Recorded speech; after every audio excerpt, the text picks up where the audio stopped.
Kuuntelet Helsingin Vapaa-seurakunnan podcastia. Tämän vuoden alkuun ollaan päätetty ottaa saarnasarja Jesajan kirjasta. Ja noin 12 saarnaa tullaan tästä kirjasta pitämään. Jesajan kirja on erittäin mielenkiintoinen kirja. Haluan tässä vähän tuoda tämmöistä taustatietoa Jesajan kirjasta alkuun, mutta rukoillaan vielä tässä. Kiitos Jeesus, että sä olet täällä Pyhän Henkesi kautta läsnä ja puhut, Herra, sanan kautta. Puhu meille, Herra, tämän Jesajan kirjan sanojen, profetian sanojen kautta. Kiitos, että sun sana on elävä ja väkevä ja voimallinen ja jotenkin tänä päivänä se puhuttelee meitä suoraan. Anna sun sanan puhdistaa, vaikuttaa meissä parannuksen tekoon, mielen uudistumista, toivoa, rohkaisua, lohdutusta. Amen. Jesajan kirja on itse asiassa Raamatusta niin yksi tärkeimpiä kirjoja. Täällä onkin, tuolla näette tämän saarnan opetuksen otsikon. Tämä voi ehkä kuulostaa vähän pelottavaltakin. Jesajan kirja luku 1 ja aiheena puhdistava tuomio. Tässä vaiheessa on vielä mahdollista lähteä pois täältä. Mä todella kyllä olen rukoillut, että tämä voisi olla semmoinen rohkaiseva ja niin kuin, totta kai myös niin kuin haastava sana meille tänään. Jumala haluaa meitä puhdistaa. Mutta Jesajan kirja on tosiaan koko Raamatun tärkeimpiä kirjoja. Esimerkiksi tämän toisen temppelin aikana siellä niin kuin, Jeesuksen aikana ja sitä ennen, noin 500-luvulta ennen Kristusta sinne 70 jälkeen Kristuksen asti, niin Jesaja oli yksi suosituimmista teoksista. Ja esimerkiksi Jeesus paljon siteeraa evankeliumeissa Jesajan kirjaa ja sanoo, että monet näistä profetioista on toteutunut hänessä ja hänen aikanaan. Että jos me halutaan ymmärtää Uutta testamenttia ja niin kuin evankeliumeja, niin meidän on hyvä tuntea taustoja, eikö vaan? Uudessa testamentissa Jesaja on psalmien kanssa eniten siteerattu vanhan testamentin kirja. Uudesta testamentista löytyy Jesajan jopa 419 suoraa tai epäsuoraa viittausta, kun taas psalmeihin viitataan 414 kertaa. Ja tokihan sitä on myös vähän hankala määritellä, mitkä on näitä viittauksia, mutta paljon sieltä löytyy. Kirkkohistoriassa Jesajaa pidetään enemmän evankelistana kuin profeettana. Ja Jesajan kirjaa on pidetty jopa tämmöisenä 5. evankeliumina. Moni teologi niin kuin pitää sitä niin kuin tämmöisessä arvossa 5. evankeliumina. Johannes kirjoittaa evankeliumissaan luvussa 12 ja 41, että Jesaja oli nähnyt Kristuksen kirkkauden. Ei siis ihme, että Jesajan kirja on pidetty 5. evankeliumina. Juuri Jesajalta me saadaan Kristusta koskevat arvonimet, kuten tämä Immanuel, joka jouluna monesti tulee ilmi. Jumala meidän kanssamme, Immanuel. Myös rauhan ruhtinas tulee Jesajan kirjasta, Daavidin avaimen haltija. Joitakin mainittakoon. Laitetaan seuraava kuva. Kuvassa on suuri Jesajan kirjakäärö, joka on löydetty Qumranista, sieltä Kuolleen meren luolista noin 1940-luvulla, 1947 tarkalleen ottaen muistaakseni. Mutta tämä on yksi vanhimmista ja täydellisimmistä löydetyistä Jesajan kirjan kappaleista. Ja se on kirjoitettu hebreaksi pergamentille, eli tämmöiselle nahkakääröön. Ja sen arvioidaan olevan peräisin vuodelta 125 ennen Kristusta, eli hyvin niin kuin varhainen, yli 2000 vuotta vanha pergamentti. Se on noin 7,3 metrin pituinen ja sisältää kaikki 66 lukua Jesajan kirjasta. Ja se on huomion arvosta, mikä on tutkijoita hämmästyttänyt, että se on lähes samanlainen kuin tämä meidän Raamatussa oleva, Raamattuun käännetty perinteinen hebrealaisen Raamatun Jesajan kirja. Eli jo tuohon aikaan Jesaja oli niin kuin näin niin kuin vakiintunut teksti. Jesajan kirja alkaa sanoilla: Jesajan Aamosin pojan näyt Juudasta ja Jerusalemista. Nämähän näki Juudan kuninkaiden Ussian, Jotamin, Ahasin sekä Hiskian aikana. Eli mistä ajasta nyt puhutaan siis? Niin nuo kuninkaat hallitsi Jerusalemissa 780-luvulta 680-luvulle ennen Kristusta. Jesaja siis saarnasi siinä noin 700-luvulla ennen Kristusta omalle ajalleen. Profeetta Jesajan julistustyö siis alkoi viimeistään kuningas Ussian kuolin vuonna 740 ennen Kristusta. Ja päättyi noin 100 vuotta ennen kuin Babylonian kuningas Nebukadnessar vallotti Jerusalemin ja tuhosi Salomon temppelin. Ja Jesaja siis paljon profetoi tästä, että näin tulee tapahtumaan. Ja 100 vuotta hänen jälkeensä niin tapahtui.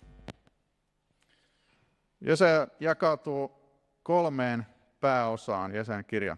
Ensimmäinen osa, luvut 1-39, sisältää profetian sanoja Jesajan omana elinaikana eläneille Jerusalemin ja Juudan asukkaille tosiaan 700-luvulla ennen Kristusta, eli näiden 4 kuninkaan aikana, jotka mainittiin. Tämä osa, mistä se puhuu, niin sisältää selkeän viestin Jumalan tuomiosta ja sitä seuraavasta armosta. Tuomio kohtaa Jerusalemia, koska se on luopunut Jumalasta, harjoittaa epäjumalan palvelusta ja sortaa leskiä ja orpoja. Jerusalem joutuu pakkosiirtolaisuuteen, mutta Jumala lupaa tuoda kansan takaisin maahansa ja siunata sitä runsain määrin. Jesajan kirjan toinen osa, luvut 40-55, sisältää profetian sanoja yli 100 vuotta Jesajan jälkeen, eli 500-luvulla ennen Kristusta eläneille pakkosiirtolaisuuteen joutuneille Jerusalemin ja Juudan asukkaille. Ja näitä puhutellaan tässä kirjassa ihan niin kuin te-muodossa. Näitä 100-150 vuotta Jesajan jälkeen eläneitä. Tämän toisen osan teemana on lohdutuksen sanoma Juudan kansalle, joka kärsii kaukana Babylonissa Jumalan tuomion seurauksista. Jesajan kirjan 3. luku, luvut 56-66, puhuttelee sitten taas vielä myöhempiä, eli pakkosiirtolaisuudesta palanneita Jerusalemin ja Juudan asukkaita, jotka elivät 500-luvun ennen Kristusta lopussa. Ja heitä Jesaja kutsuu nöyrtymään ja omistautumaan Jumalan palvelukseen. No, nyt pieni ekskursio. Kenen ääni puhuu Jesajan kirjan luvuissa 40-66? Niin tästä on olemassa niin kuin kaksi näkemystä. Toiset Raamatun tutkijat näkevät, että näissä luvuissa profeetta Jesaja itse puhuttelee yli 100 vuotta häntä myöhemmin pakkosiirtolaisuudessa ja sen jälkeen eläneitä israelilaisia. Ja tämä on tietysti täysin mahdollista Jumalan antaman profeetallisen ilmestyksen avulla. Kuitenkin toiset Raamatun tutkijat ajattelevat, että kirjan luvuissa 40-66 puhuvat omille aikalaisilleen profeetta Jesajan oppilaat, joihin itse asiassa viitataan Jesajan kirjan luvussa 8 ja 16, näille oppilaille Jesaja antoi näkynsä kirjakääröön sinetöitynä tulevia aikoja varten, ja jotka sovelsivat opettajansa sanoman omaan aikaansa. Ja tämän näkemyksen mukaan Pyhän Hengen inspiraatio ei tullut ainoastaan profeetta Jesajalle, vaan se välittyi myös hänen oppilailleen. Eli taustalla on tämmöinen inspiroitu profeettajoukko. Ja molemmat vaihtoehdot ovat mahdollisia ja molempien näkemysten kannattajat pitävät Jesajan kirjaa kokonaisuudessaan Jumalan inspiroimana ja aitona profeetallisena teoksena.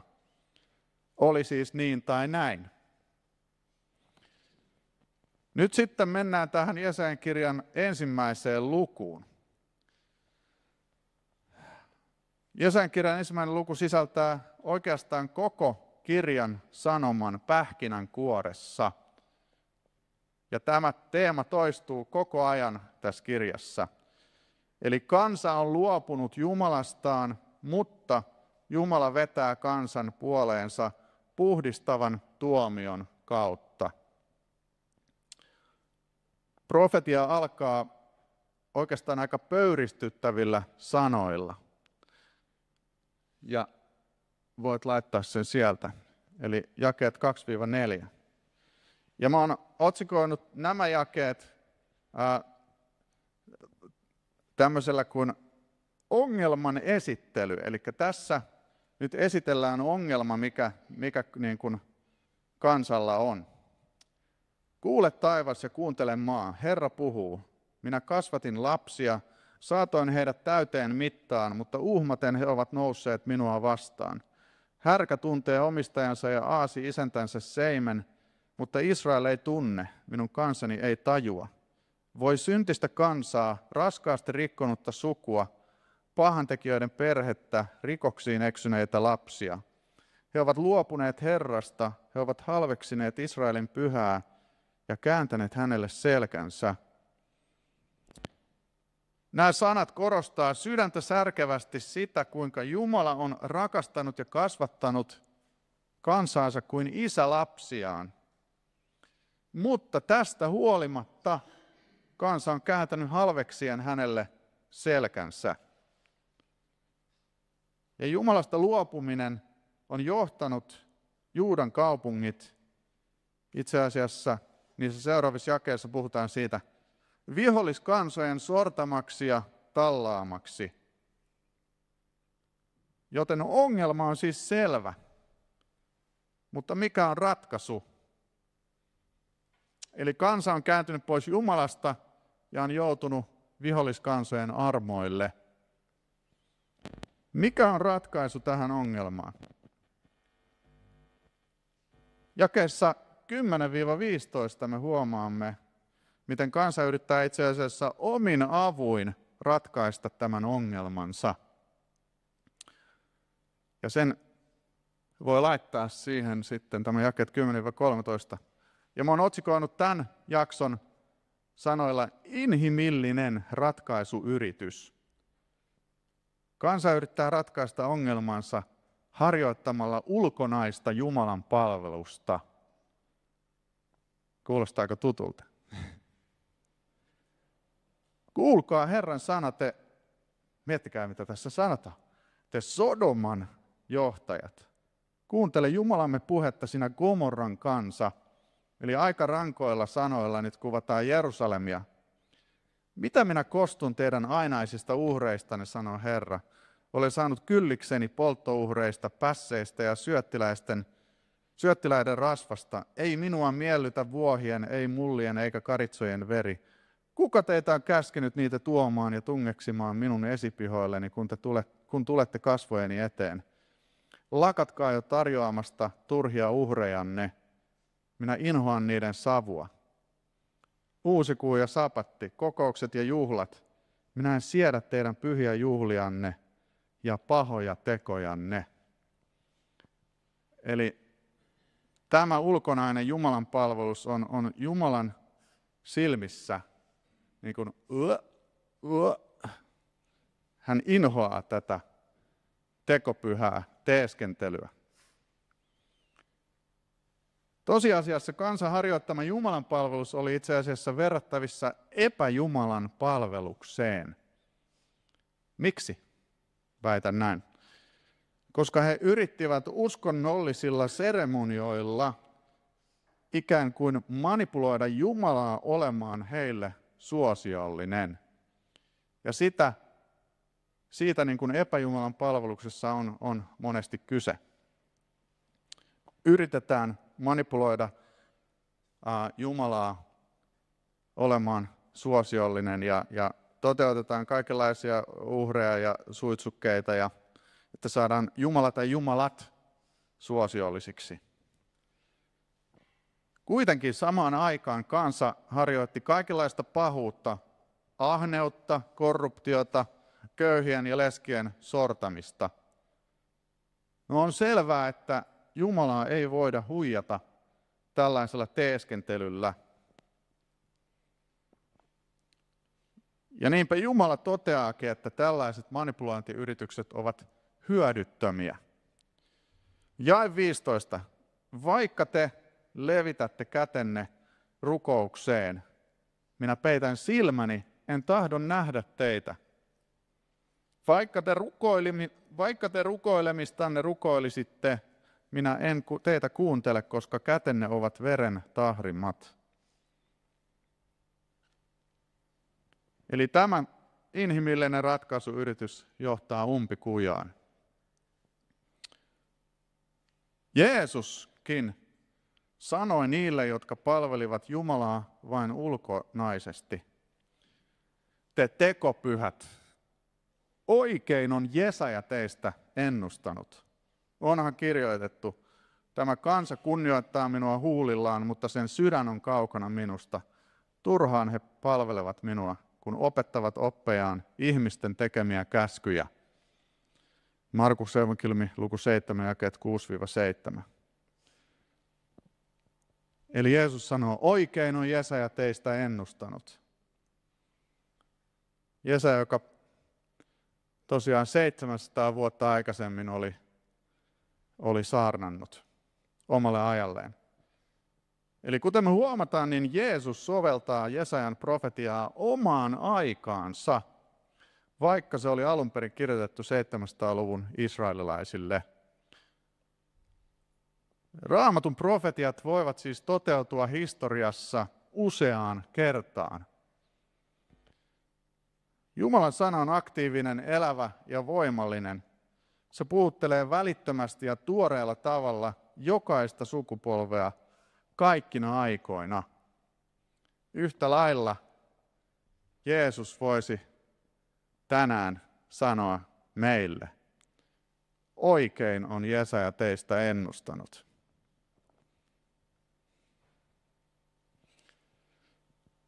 Mikä sitten on Jumalan tarjoama ratkaisu tähän syntiongelmaan? Jumala haastaa kansaa todelliseen Jumalan palvelukseen, joka ilmenee Jumalan mielen mukaisena elämänä. Hän sanoo jakeissa 16-17, peseytykää, puhdistautukaa, tehkää loppu pahoista töistänne, ne ovat aina silmissäni, lakatkaa tekemästä pahaa.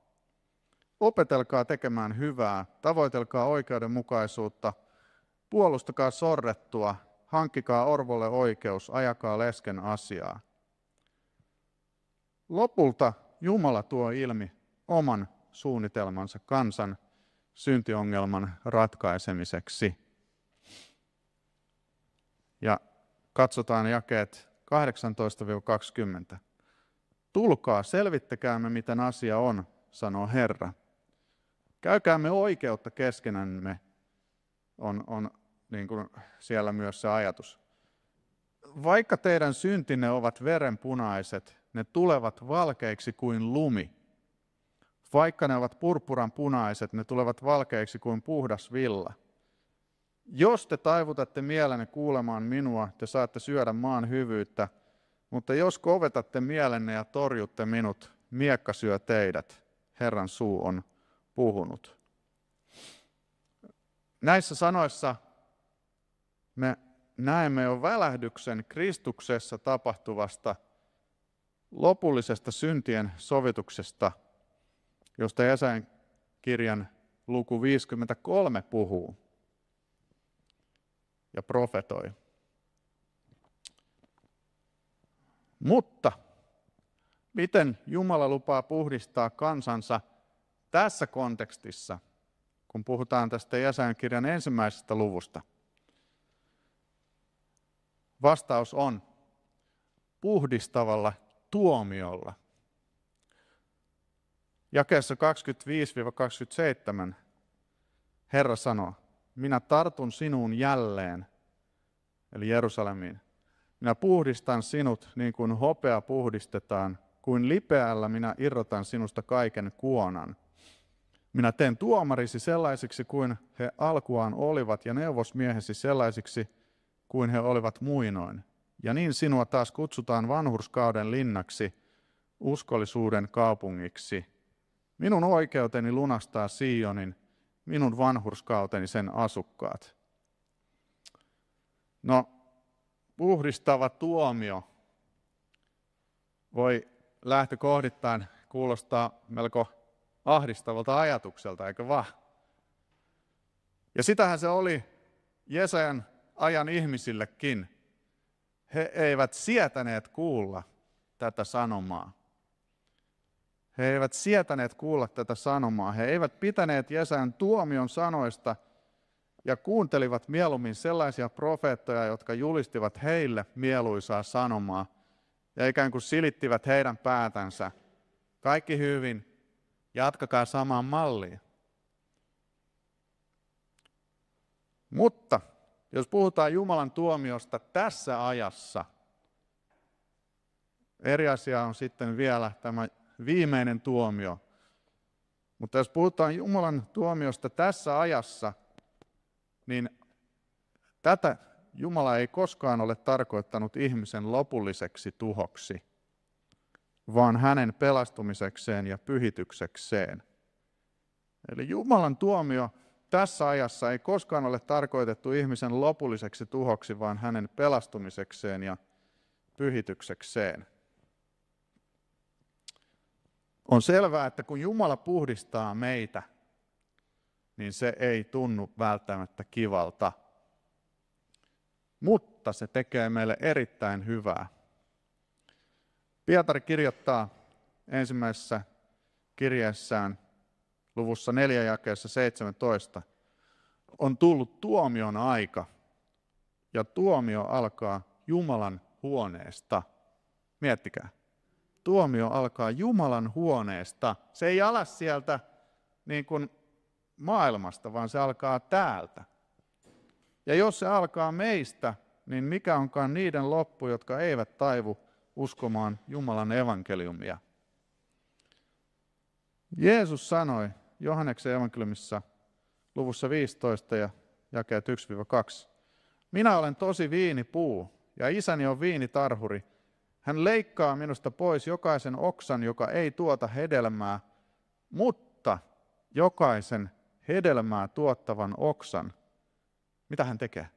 Hän puhdistaa liioista versoista, jotta se tuottaisi hedelmää entistä enemmän. Eli ne oksat, joita Jumala katsoo, että nämähän on itse asiassa hyödyllisiä, hedelmää tuottavia oksia, niin näitä on hyvä operoida leikata pois turhia versoja. Me muistamme tilanteen, jossa Jeesus tuli Jerusalemin temppeliin ja hän puhdisti temppelin. Hän ajoi sieltä pois temppelistä rahanvaihtajat ja kyyhkysen myyjät ja hän sanoi, että tämä huone on tarkoitettu rukouksen huoneeksi kaikille kansoille, mutta te olette tehneet sitä rosvojen luolan. Mikä on tämä Jumalan temppeli nyt? Ja Uusi testamentti sanoo, Paavali kirjoittaa, te olette Jumalan temppeli, Jumalan asumus. Ja se, mitä Jeesus haluaa tehdä, hän haluaa tarkastaa, onko tämä temppeli todella pyhitetty hänelle. Ja jos siellä on asioita, jotka sinne ei kuulu, niin hän tulee ja puhdistaa rakkaudessaan meidät. Ja kysymys kuuluu, että annammeko me Jumalan puhdistaa meidät? Rukoillaan.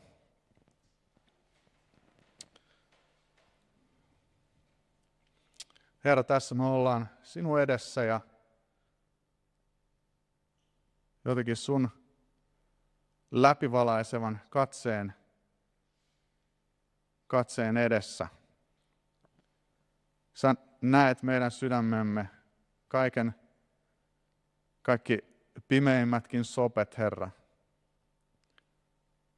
Ja sinä, Jeesus, olet täynnä armoa ja totuutta. Ja sä tahdot tuoda meidän sisimpäämme totuuden. Sä tahdot tuoda läpivalaista meidän sisimpämme. Ja tahdot puhdistaa tänään meidät kaikesta vääryydestä. Kiitos Jeesus, että sun veresi on se, joka aktiivisesti puhdistaa meidät meidän synneistä. Jos me tunnustamme meidän syntimme, niin Jumala, joka on uskollinen ja vanhurskas, antaa meille synnit anteeksi ja puhdistaa meidät kaikesta vääryydestä. Ja Herra, tässä vuoden alussa me halutaan todella antautua sun puhdistavalle työlle meissä. Pyhitä meitä. Tee meistä, Herra, se sun pyhä kansa, joka todella voi kirkastaa sun nimeä tässä maassa.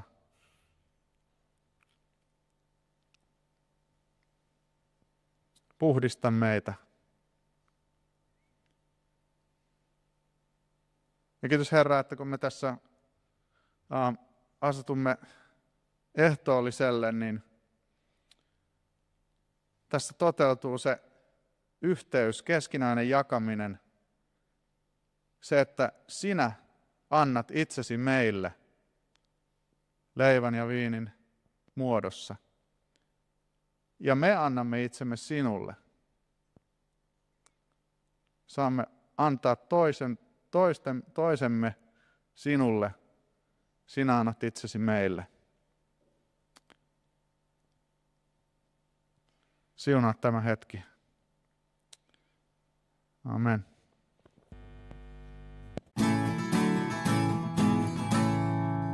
Kiitos, että kuuntelit podcastin Helsingin Vapaa-seurakunnasta.